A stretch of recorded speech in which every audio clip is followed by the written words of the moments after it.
Mimi hapa napika uji. Napika uji, nimemiss juu niko na homa, homa kananisumbua. Sasa nikakumbuka my mom ukiwa mgonjwa alikuwa anapika uji. Anaweka kandimu, unakunywa unasikia mzuri kama ka appetizer. Sasa hii ninapika, niweke kwa thermos.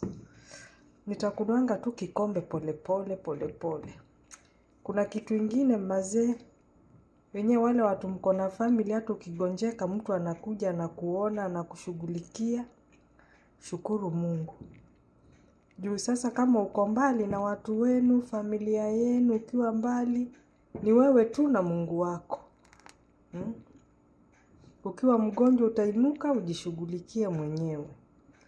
Kuna vitu zingine kidogo kidogo hufai kuziteke for granted, unafaa ushukuru. Sana ushukuru. Juu ukiwa kama unaumwa na kichwa, at least ukiwa na mama, baba, ama ndugu zako hapo karibu, watakuhurumia, watakwambia pumzika jamani, utapumzika. Lakini ukiwa mbali na wao, maybe umeenda mbali kikazi, huna mtu karibu, ni wewe tu, utajifanyia tu vitu. Itabidi umjing'ang'anishe, ufanye vitu zingine wewe mwenyewe. So, vitu vidogo vidogo mtu anaonanga mzuri zinamfurahisha, don't take them for granted. Shukuru Mungu. Sasa kama mimi hapa napika kauji ndio nikunywe. Nijisikize, but inshallah najua nitakuwa poa. Yeah.